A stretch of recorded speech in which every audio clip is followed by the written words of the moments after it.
अस्सलाम वालेकुम my dear students. कैसे हैं आप सब? उम्मीद करती हूँ सब खैरियत से होंगे। आपने प्रीवियस जो मेरी वीडियोस थी उनमें आपने मुख्तलिफ थेरीज़ को देखा होगा। आज जो हम जिस थेरी को डिस्कस करने वाले हैं वो है विगोट्स्कीज़ की थेरी है cognitive development socio cultural approach. तो विगोट्स्कीज़ कौन था और इसकी थेरी किस चीज़ पे बेस करती थी, आइए देखते हैं। पहले हम इंट्रोडक्शन देखें। Lev Vygotsky was a seminal Russian psychologist best known for his socio cultural theory. ठीक है, रशियन साइकोलॉजिस्ट था और इसका जो सबसे फेमस जो इसकी थेरी थी वो सोशो कल्चरल थेरी थी। ही constructed the idea of a zone of proximal development. जो उसका मेन आइडिया था वो था जोन ऑफ प्रॉक्सिमल डेवलपमेंट। अभी आने वाली स्लाइड्स में हम इसको डिटेल से डिस्कस करेंगे कि ये क्या होता है। Which are those tasks which are too difficult for a child to solve alone, but he or she can accomplish with the help of adults or more skilled peers।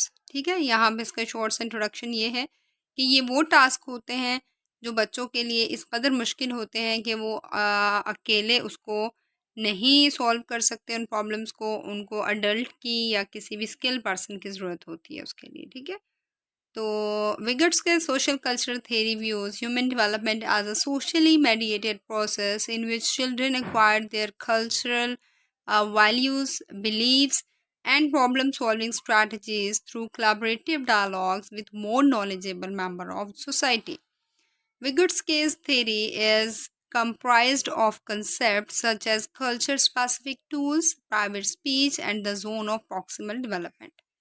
यानी विगट्स्कीज़ क्या कहता है कि जो सोशल कल्चर थेरी है उसमें वो कहता है कि कोई भी शख्स इंसान अकेले लर्निंग नहीं कर सकता।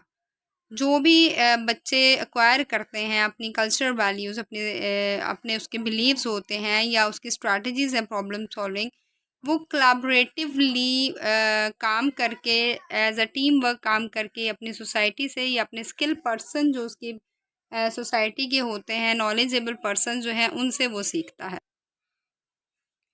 Vygotsky's theories stress the fundamental role of social interaction in the development of cognition, and he believed strongly that community plays a central role in the process of making meaning।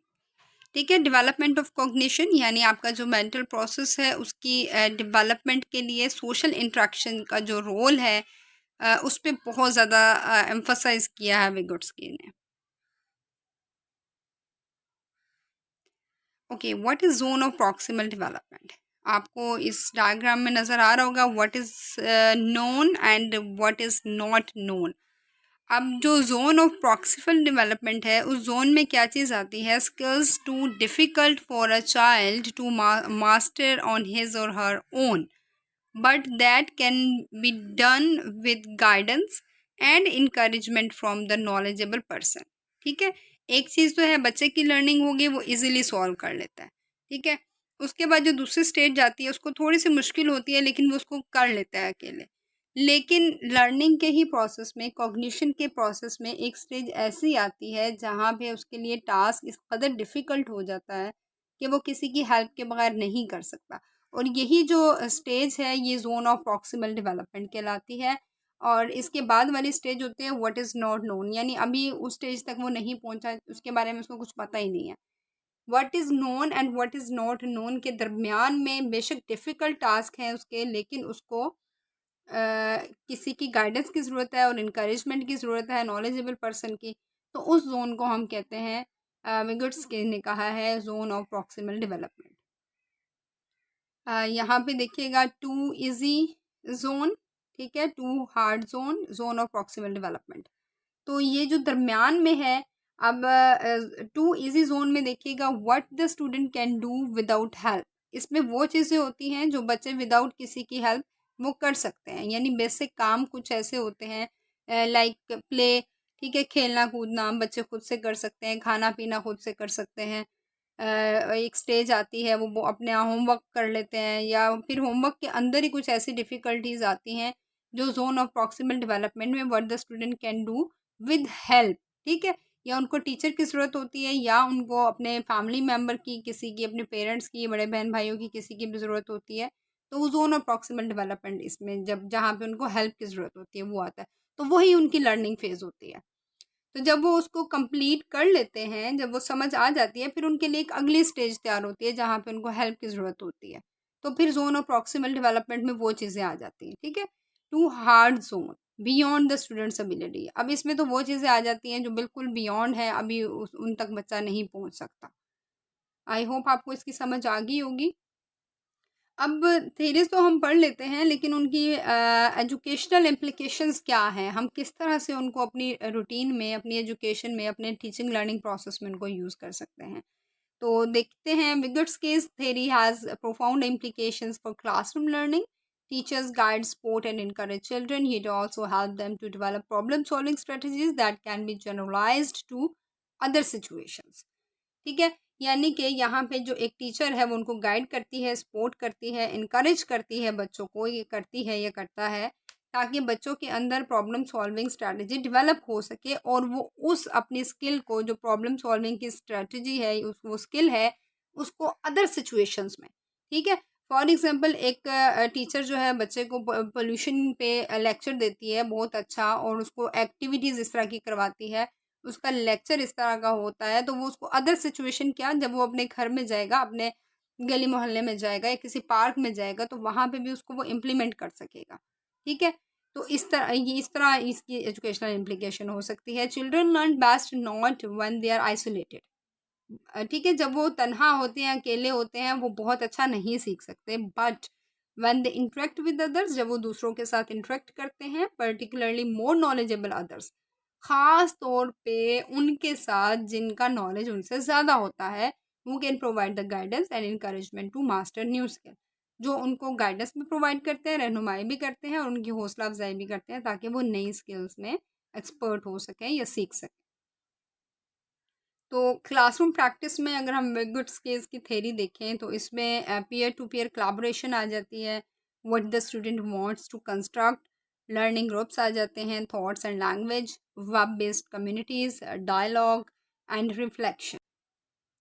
इसके अलावा कुछ further implications देखते हैं, the education implications of Vygotsky's cognitive development theory और as follows.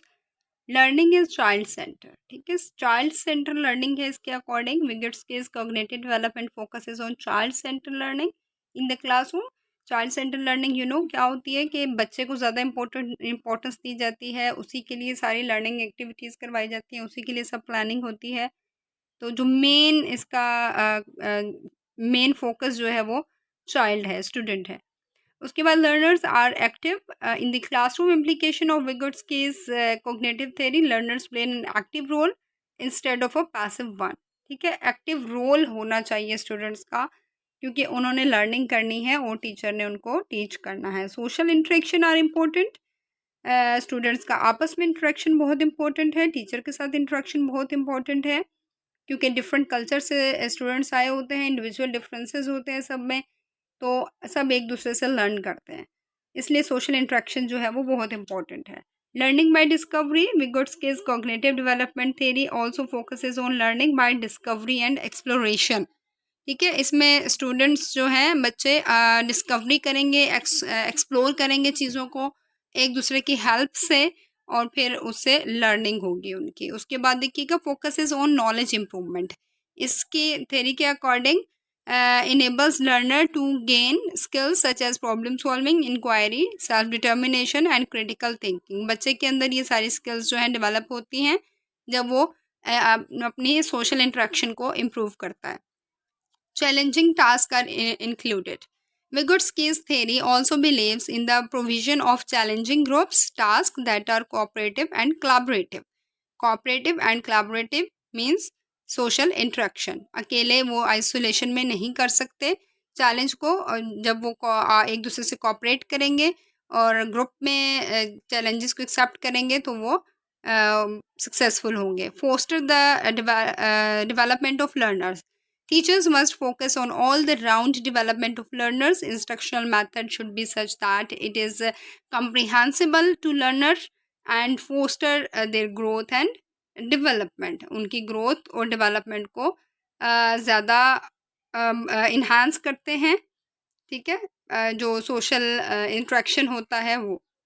तो हम इससे conclusion ले सकते हैं इस थ्योरी से?